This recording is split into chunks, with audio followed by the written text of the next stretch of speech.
Selamat siang teman-teman, perkenalkan nama saya Cindy Claudia Rika dengan NPM 2231090 dari kelas 5 DKVB. Hari ini saya akan membahas topik menarik yaitu bahasa gaul, cermin identitas dan budaya di generasi muda masa kini.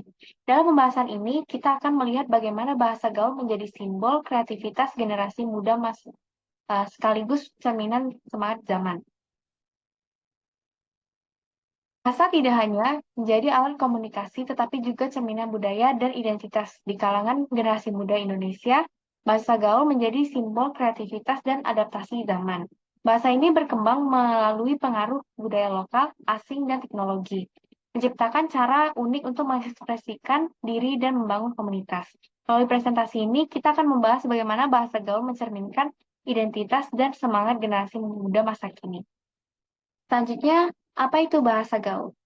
Bahasa gaul adalah bentuk komunikasi informal yang sering digunakan oleh anak muda. Ia berkembang dengan menggabungkan bahasa Indonesia, daerah, dan asing, menciptakan cara berbicara yang fleksibel dan dinamis.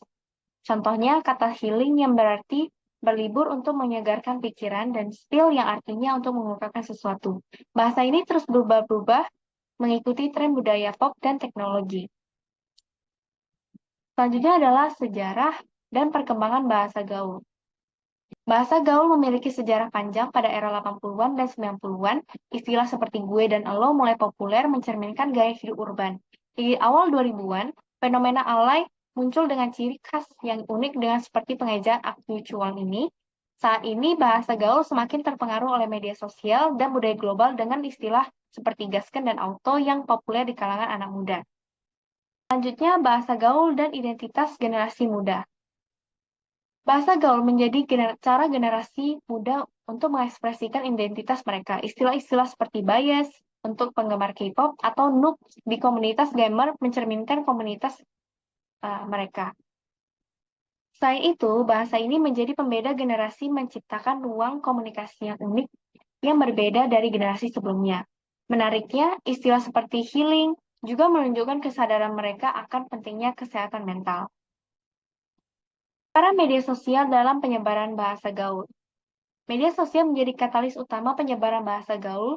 TikTok, Instagram, dan Twitter memungkinkan istilah baru menyebar dengan cepat, terutama melalui video viral dan meme. Misalnya istilah si paling dan gaskan menjadi tren karena sering digunakan dalam konten komedi. Selain itu, interaksi lintas budaya membuat istilah dari bahasa asing mudah diadaptasi ke dalam konteks lokal. Selanjutnya, kritik dan konversi. Namun bahasa gaul tidak lepas dari kritik. Beberapa pihak khawatir bahwa penggunaannya yang berlebihan dapat merusak kemampuan berbahasa formal.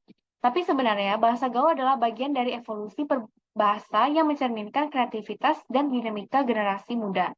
Ini adalah wujud adaptasi dalam perubahan zaman. Jadi kesimpulannya, bahasa gaul bukan hanya sebagai alat komunikasi tetapi juga simbol identitas semangat zaman. Bahasa ini mencerminkan kreativitas generasi muda dalam membantu mereka mengekspresikan diri serta membangun komunitas. Dengan memahami bahasa gaul, kita juga dapat memahami masa depan budaya yang terus berkembang. Demikian presentasi yang dapat saya sampaikan. Saya harap yang saya sampaikan ini dapat bermanfaat bagi Anda semua. Sekian, terima kasih.